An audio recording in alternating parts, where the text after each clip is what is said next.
बिस्मिल्लाहिर्रहमानिर्रहीम। ख़ातिम हज़रात अख्तर अब्बास का सलाम पहुँचे। दुनिया में वो बहुत बहादुर और शानदार लोग होते हैं जो अपनी गलती मान लेते हैं और गलती मानने के बाद उनकी जो ज़िंदगी शुरू होती है, शुरू में थोड़ी दिक्कत होती है पर उसके बाद उनके दिल पे बहार उतरती है और उनके दिल में सुख आता है। और जितनी बड़ी गलती हो मानने के बाद उतना ही बड़ा सुख आता है। इस पे हम बात करेंगे चूँकि कराची से एक ऐसा फ़ोन आया जो मैं बिल्कुल तवक्को नहीं कर रहा था। पर उससे पहले मियां नईम इटली से इन्होंने लिखा है कि मैं इटली से हूँ और मैं बहुत खुश था। मैंने बहुत तैयारी की थी, एग्ज़ाम देने का मैंने हौसला जमा किया, उम्दा तैयारी की। जब पेपर में बैठ गया और पेपर का आगाज़ किया तो मुझे लगा कि पेपर बहुत आसान है, मैं बहुत उम्दगी के साथ कर लूँगा और बहुत अच्छे नंबर ले लूँगा। लेकिन ठीक 15 मिनट के बाद मुमतिन आया और उसने मुझसे पेपर छीन लिया और मुझको कमरे से बाहर निकाल दिया। मेरा सारा ख्वाब चकनाचूर हो गया। मैं सख्त डिप्रेशन में हूँ। मेरा इतना ही कसूर था कि मेरा मोबाइल ऑन था और उनका कानून ये है कि पेपर के दौरान मोबाइल ऑफ़ होना चाहिए। तो क्या इतनी छोटी सी बात पे मुझे इतनी सख्त सज़ा? 1 माह और 15 दिन के लिए मैं एग्ज़ाम नहीं दे सकता। खातिम हज़रात, ये छोटी सी बात नहीं है। हर मुल्क में, हर मुआशरे में, हर अदारे में जो असूल होते हैं, जो ज़वाबत होते हैं, वो उन अदारों की मजबूती के लिए होते हैं और मानने के लिए होते हैं। जब हम मानते हैं तो हम उन अदारों का हिस्सा बनते हैं, उस कल्चर का हिस्सा बनते हैं।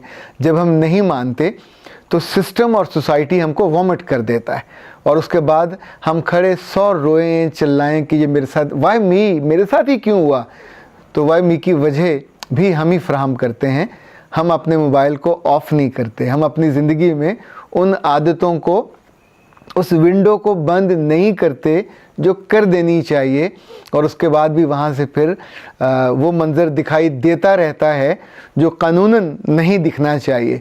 यूँ इटली के मियां नईम साहब हों या किसी और मुल्क में रहने वाले आप सारे, जब हम वहाँ की चीज़ों को अडॉप्ट करते हैं, मानते हैं तो अपना ही फ़ायदा करते हैं। मक्का मुकरमा से ये बड़ी मोहब्बत से इन्होंने लिखा है कि मैं नदीम हूँ, नदीम अहमद, और सर 6 माह हो गए आपको सुनते हुए। कोई चीज़ नहीं मिस करता, आपको देखता हूँ, सुनता हूँ, खुश होता हूँ और एक आप हैं कि मेरा नाम तक नहीं लेते।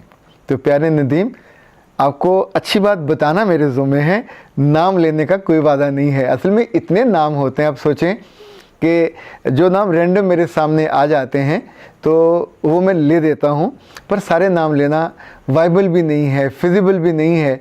ये पाकिस्तान का महकमा रेलवे तो है नहीं कि जहाँ आइंदा नौकरियाँ मेरिट पे नहीं दी जाएंगी, कुरानदाजी करके दी जाएंगी। तो पर मैं तो कुरानदाजी भी नहीं कर सकता। इतने नामों का पहले कुरा डालूँ, उनको लिखूँ और फिर निकाल के, तो जैसे आज आपका नाम आ गया, होपफुली जो बाकी दोस्त हैं वो भी इंतज़ार करते हैं। तो मुझे लगता है यहाँ थोड़ा किस्मत का चक्कर होता है।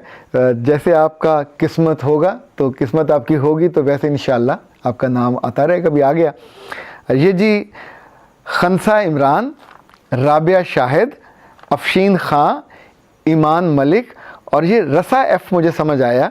इन सब ने पूछा कि आपकी किताबें हम मंगवाना चाहते हैं, कैसे मंगवाएँ? ख़ातिम हज़रात, इस्लामी पब्लिकेशन, और इनके जावेद साहब हैं, उनका फ़ोन नंबर है 032149422120। आप इन्हें फ़ोन कीजिए, जिस मुल्क में भी हों। ये इंशाल्लाह चूँकि बहुत मोहब्बत करने वाले बड़े भले इंसान हैं तो वो हर जगह खिदमत करते हैं, तो इंशाल्लाह हर जगह आपको बुक्स पहुंचा देंगे, भिजवा देंगे किसी भी मुल्क में।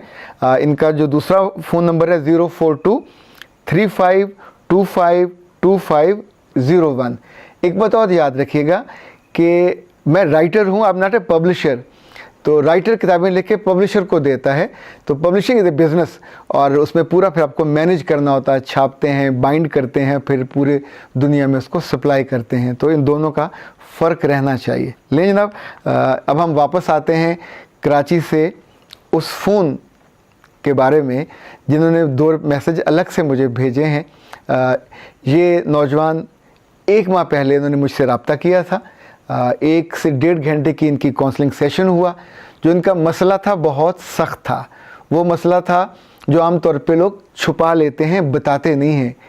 انہوں نے بتایا تھا کہ 4 سال ہو گئے میری شادی کو اور میں اپنی بیوی کے ساتھ رہ رہا ہوں، لیکن وہ میرے ساتھ نہیں رہنا چاہتی، وہ مجھ سے الگ ہونا چاہتی ہیں، وہ میری منتیں کرتی ہیں، وہ کبھی کبھی رو پڑتی ہیں، وہ کہتی ہیں کہ تم نے میری زندگی کو روگی بنا دیا ہے، میں تمہارے بارے میں بات نہیں کرنا چاہتی، تم اتنے برے انسان نہیں ہو، پر تمہارے ساتھ میں جی نہیں سکتی، میں نے ایک مکمل انسان سے شادی کی تھی، تم ایک ادھورے انسان ہو، تم نامکمل انسان ہو، زندگی ہماری پوری نہیں ہو سکتی، نہ تم شادی شدہ مرد کے طور پہ زندگی گزار سکتے ہو، نہ کبھی میری اولاد ہو سکتی ہے، 10 سال بعد، 20 سال بعد، 30 سال بعد بھی میں اسی طور پہ ایک ایسا درخت رہوں گی جس پہ کبھی پھل نہیں آئے گا، جس پہ کبھی بور نہیں آئے گا، اور میں کیسی بدقسمت ہوں گی کہ اگر ایسی زندگی گزار کے میں مر جاؤں، تو پلیز تم مجھ پہ رحم کرو۔